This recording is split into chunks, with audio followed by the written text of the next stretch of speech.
हरियाणा के अंदर भाजपा की एक बहुत ही अलोकप्रिय सरकार हरियाणा में, ये जो खट्टर सरकार भाजपा जजपा की सरकार, ये सरकार एक विफल सरकार साबित हुई है। ये बीजेपी के हाईकमांड को भी पता है मेरे ख्याल, क्योंकि इस सरकार में आज हरियाणा देश में बेरोजगारी में देश में नंबर 1 पे पहुंच गया है, देश में महंगाई में नंबर 1 पे पहुंच गया, देश में भ्रष्टाचार में बीजेपी और जेजेपी के इस गठबंधन ने हर महकमे में भ्रष्टाचार फैलाने का काम किया है। और कहीं ना कहीं किसान, छोटा व्यापारी, गरीब आदमी और सरकारी कर्मचारी हर वर्ग इस सरकार से टोटली त्रस्त है। ऐसे में जो सरकार ने प्रदेश को खुशहाली विकास की पटरी से उतारा हो, लोग उस सरकार को सत्ता की कुर्सी से उतारने के लिए तैयार बैठी है हरियाणा के अंदर। ये जो है ग्राउंड रिपोर्ट है, ये चाहे कोई बीजेपी या केंद्रीय नेता आए ना आए, ये ग्राउंड रिपोर्ट है। बजट पेश होने वाला, क्या कहना है बजट पेश होने वाला अभी हरियाणा सरकार का? तो जो मैं समझता हूँ कि इस कहते हैं ये बजट पेश होने के बारे में मैं यही कहूँगा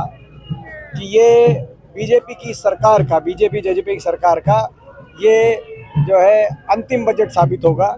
तो ये उस बजट के रूप में कम से कम इन्होंने इतने साल कुछ नहीं किया, इसी बजट में कुछ कर दें, हम धन्यवाद करें। देवेंद्र फडणवीस का बयान आया सरपंचों को लेके, उन्होंने बयान दे दिया है दोबारा से अगर वो नहीं उठते तो जो पंच बनाए गए उनको जो है परफॉर्मेंस के हिसाब से उनकी वो देनी चाहिए। अगर सरपंचों को कुछ पावर देनी ही नहीं थी तो फिर चुनाव क्यों कराए?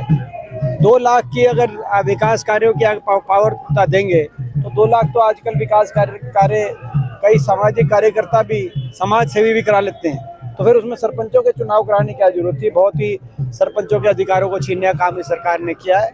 पंचायती राज को लेकर सरकार की नीयत, पंचायती राज को एम्पावर करने की नीयत है, उनकी जो पावर्स को हड़पने की इस सरकार की नीयत दिखाई दे रही है। दीपेंद्र जी, अमित शाह हरियाणा में आए, 10 सीटें जीतने का टारगेट बीजेपी कार्यकर्ताओं को लेकर, आपका क्या कहना है?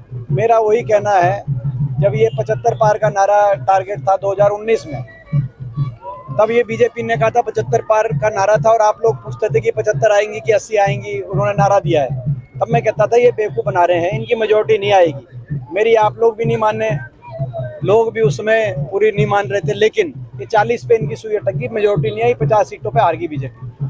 आज वही नारा, ये 10 सीटें जो कह रहे हैं, लोकसभा की मेजोरिटी सीटें हरियाणा से कांग्रेस पार्टी जीतेगी।